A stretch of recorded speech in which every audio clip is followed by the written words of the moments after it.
सबैले एकदम बवाल स्वागत छ हाम्रो आर्यन एन्ड बानीको फ्यामिली हाउसमा। म चाहिँ यसो खाना खान ला है।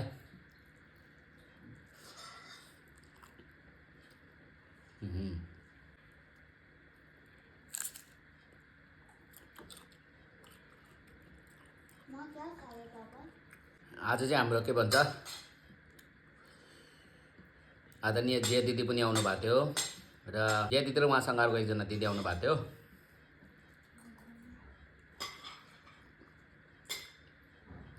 म चाहिँ घरमा थिएन। अनि के भन्छ उहाँको बहिनी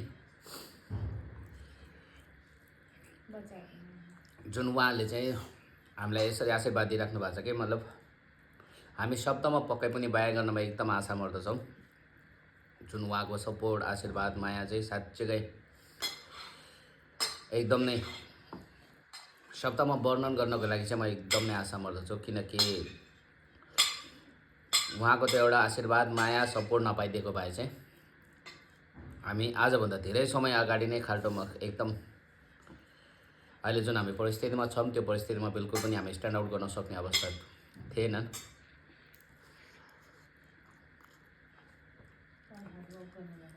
यो सबै चाहिँ के भन्छ जिया दिदी उहाँको फुपू के भन्छ मन्जु माम अनि के भन्छ हाम्रो सुरज दाई हाम्रो आयुष मामा आयुष सम्धी अनि हाम्रो राजु लामा सर अनि हाम्रो धावा मेमे सम्पूर्ण लगायत देश विदेशमा छरेर बस्नु भएको सम्पूर्णले मतलब यति धेरै माया गरिदिनु भएको जो हामीले अपेक्षा नै मतलब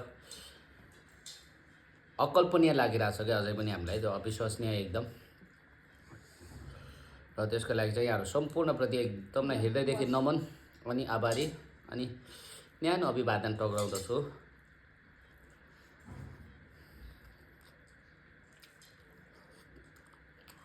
जुन आज हजुरहरूको अगाडि हामी यसरी बस्न एउटा जमर्क गर्न सकिरहेको छौँ यसमा चाहिँ धेरैभन्दा धेरै ठुलो हात हाम्रो जुन आज आइसक्नु भएको थियो जिया दिदी अनि साथमा लन्डनमै हुनुहुन्छ है लन्डनमा हुनुहुने हाम्रो निमा अनि हाम्रो केसाङ बहिनी लगायत हाम्रो युएसमा हुनुहुने पारो सामदी अनि सम्पूर्ण तामाङ समाज युके तामाङ समाज सम्पूर्ण एकदम नै यहाँहरू सम्पूर्णप्रति नमन अनि कृतज्ञ र न्यानो अभिवादन टक्राउँदछु हजुरहरूको जुन यति धेरै माया साथ सपोर्ट आशीर्वादको लागि। जति पनि जुनसुकै देशमा छरेर बस्नु भएको हाम्रो तामाङ समाज इजिप्टमा बस्नुहुने सम्पूर्ण तामाङ समाज दुबईमा बस्नुहुने सम्पूर्ण तामाङ समाज र साथैमा फेरि हाम्रो दार्जिलिङमा बस्नुहुने हाम्रो शुभम तामाङ सर र उहाँहरूको टिम र हाम्रो विनिता दिदी उहाँहरूको टिम र जेसिका दिदी उहाँहरूको टिम पक्कै पनि अब म यसरी नाम लिँदै गर्दा नाम छुट्टै नसक्न सक्छ त्यसको लागि चाहिँ म एकदम क्षमा प्रार्थी छु। हाम्रो देश विदेशमा मात्रै नभएर हाम्रो नेपालदेखि पनि धेरै यसरी माया र आशीर्वादहरू पाइरहेको थियौँ। र नेपालबाट हाम्रो त्यो बेला हाम्रो वडा अध्यक्ष हुनुहुन्थ्यो नियम छिरिङ सर र सम्पूर्ण हामीलाई यसरी माया गर्दैछन् भने सम्पूर्णलाई चाहिँ एकदम नै नमन अनि कृतज्ञता व्यक्त गर्दछु।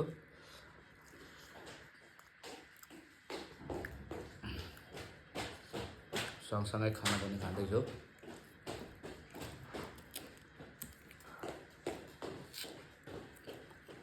सारी दीदी समझेंगे तो डर लाग्दो है इसका सिचुएशन बड़ा नहीं आप यहाँ समाज के जैसा सब एक सपोर्ट लगाइदा यो आज हामी यसरी बसिराख्न जमर्क गर्न सक्नु नै हजुरहरूको साथ सपोर्ट माया आशीर्वाद र विश्वासले हो। त्यसले गर्दा जीवनभर नै एकदम आभारी रहनेछु हजुरहरूप्रति। अब कुरा निस्किसके पछाडि अब अहिले बाबुको अपडेट के कसो छ भनेर त्यो पनि म हल्का जोड्न चाहेँ। बाबा चाहिँ पनि भेन्टिलेटरमै हुनुहुन्छ, अहिले चाहिँ होम आइसियुमा हुनुहुन्छ र हरेक 3 महिनामा ट्रिकोस्टोमी चेन्ज हुन्छ, त्यसको लागि अस्पताल लग्नुपर्छ।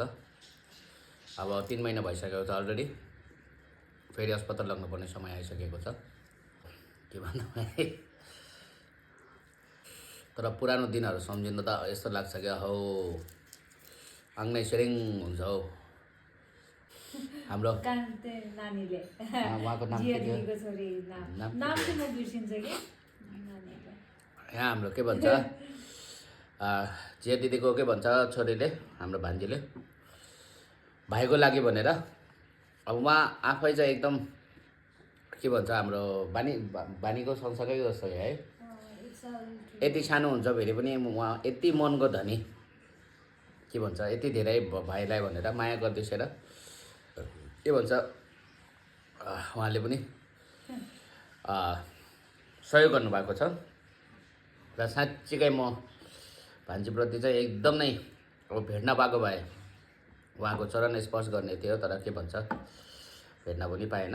अब त्यस्तै हो परदेशी जीवन, जसोतसो गरेर